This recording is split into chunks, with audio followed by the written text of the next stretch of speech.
কদিন ধরেই জগন্নাথকে দর্শন করার খুব ইচ্ছা হচ্ছিল। যাব যাব করে কোনো না কোনো কাজের জন্য ঠিকই বাধা পড়ে যাচ্ছিল। আর আজকে বেরিয়ে পড়েছি জগন্নাথকে দর্শন করতে। যেই ভেবেছি আর সেই কাজ না করলে কখনোই কিন্তু আর বেরোতে পারতাম না। আমি ভাবলাম আজ আর দেরি করব না, তো তাড়াতাড়ি আজ বৈকালবেলা বেরিয়ে পড়েছি। এখন মোটামুটি 5টা মতো বাজে, আর এখন যাচ্ছি জগন্নাথ মন্দিরে। আর জগন্নাথ মন্দিরের কাছে আমি এখন চলে এসেছি। আমার সঙ্গে আছে আমার কাকিমা, মা আমাদের বাড়ি কদিনই হলো এসেছে, অর্থাৎ এখন তো আমি শ্বশুর বাড়িতে থাকি, আর শ্বশুর বাড়িতেই আমার এসেছে মা পিসি। তো ভাবলাম চলো আজ বিকালে বাড়িতে আর ভালো লাগছে না, একবার জগন্নাথকে দর্শন করে চলে আসি। আর দেখো এখন চলে এসেছি জগন্নাথকে দর্শন করতে। চলো তোমাদেরকেও জগন্নাথকে দর্শন করাই। এত সুন্দর এখানের বিগ্রহ যে দু চোখ ভরে সবসময় দেখে যেতেই ইচ্ছা করবে। তো আমরা যখন ভিতরে গেলাম, গিয়ে দেখি কোনো ভক্ত নেই, শুধুমাত্র জগন্নাথ বলদেব সুভদ্রা আমাদের দিকে তাকিয়ে আছে আর এক মুখ হাসি নিয়ে হাসছে। এখন 5টা 45 মতো বাজে, এখন সেরকম ভক্ত আসেনি। সেই 6টা 25-এ আরতি শুরু হবে, অর্থাৎ 6টা 25-এ তুলসী আরতির পর তারপর এখানে জগন্নাথ বলদেব সুভদ্রার আরতি শুরু হবে। আজ রবিবার, আর আজকে এই মন্দিরে প্রসাদ বিতরণ করা হয়। অর্থাৎ আমরা প্রতি রবিবার যদি এই মন্দিরে আসি তাহলে কিন্তু আমরা প্রসাদ পাবো। অর্থাৎ এটা হচ্ছে ফ্রি প্রসাদ। রবিবার দিন আরতির পর শেষে একটু প্রবচন হয়, কীর্তন হয়, তারপর প্রসাদ পাওয়ানো হয়। অর্থাৎ রবিবার যদি আমরা আসি আরতি দর্শন করার পর, এখানে যে ভাগবতম ক্লাস হয় সেটা হওয়ার পর, কীর্তন হওয়ার পর তারপর কিন্তু প্রসাদ পেতে পারি। আরতি অনেকটা দেরি ছিল, তার জন্য আমরা এখন একটু বেরিয়ে পড়লাম। পাশেই একটা কালীমার মন্দির আছে, তো ভাবলাম চলো মন্দিরটাও একবার ঘুরে আসি, কোনোদিনও তো যাওয়া হয়নি। তারপর আমরা এই যে বাঁশের এই ব্রিজটা দেখতে পাচ্ছ, এই ব্রিজটা পেরিয়েই আমরা মন্দিরে চলে গিয়েছিলাম।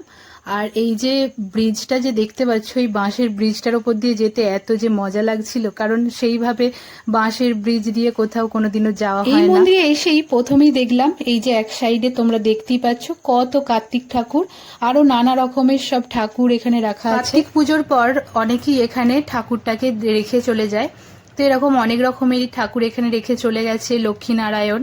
তো তারপর আমরা মন্দিরে চলে গেলাম, আর মন্দিরে গিয়ে মা কালীকে দর্শন করলাম। আর মা কালীর মন্দিরের পাশেই ছিল শিব মন্দির, আর শিবজিকেও দর্শন করার পর আমরা আবারও জগন্নাথ মন্দিরে চলে গেলাম, কারণ এখন মোটামুটি 6টা বেজেই গেছে, আর 25 মিনিট পর আরতি শুরু হবে। তো এখানে যে দোকানগুলো আছে তোমাদের একটু দেখাই। এখান থেকে মালা, বই, তিলক, আরো অনেক কিছু তোমরা পেয়ে যাবে। নানা রকমের বইও আছে, আবার পাশেই কিন্তু মুদিখানার দোকান আছে, আবার একটা এখানে ছোট্ট করে রেস্টুরেন্টও আছে। এখানে কিন্তু রেস্টুরেন্টটা আজকে বন্ধ ছিল, তাই তোমাদের কিছু দেখাতে পারলাম না।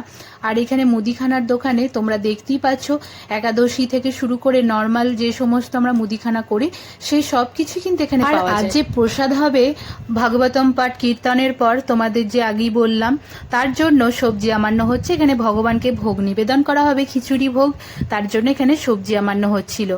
আর সেরকম কোনো মাতাজি আজকে এসে পৌঁছায়নি, যার কারণে আমাদের কি একটা প্রভু এসে বলল যে মাতাজি আপনারা কি সবজি আমান্য করে দেবেন। আমরা বললাম হ্যাঁ অবশ্যই, কারণ ভগবানের জন্য ভোগ রান্না হবে আর তার সবজি আমান্য করার দায়িত্ব পাওয়া বা সেই সেবার কাজ পাওয়া মানে খুবই ভাগ্যের ব্যাপার। সবজি আমানি করার পরেই চলে এলাম আবারও মন্দিরে, কারণ এখন 6টা 25 মতো বেজে গেছে। আর দেখো তুলসী মহারানীর আরতি শুরু হয়ে গেছে। তোমরা আরতি দর্শন করো এবং পরে জগন্নাথের আরতি দর্শন করো। আরতির সময় একটা জিনিস খেয়াল করলাম, আমারই সামনে একটা বাচ্চা মেয়ে দাঁড়িয়েছিল, আর সে প্রতিটা তালে তালে এত সুন্দর তালি দিচ্ছে যেটা আমি বলে বোঝাতে পারবো না।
এখন নৃসিংহ আরতি হচ্ছে, কিন্তু আমরা আর তো এখানে থাকতে পারবো না, এখন বাড়িও যেতে হবে, অনেকটাই রাত হয়ে যাচ্ছে।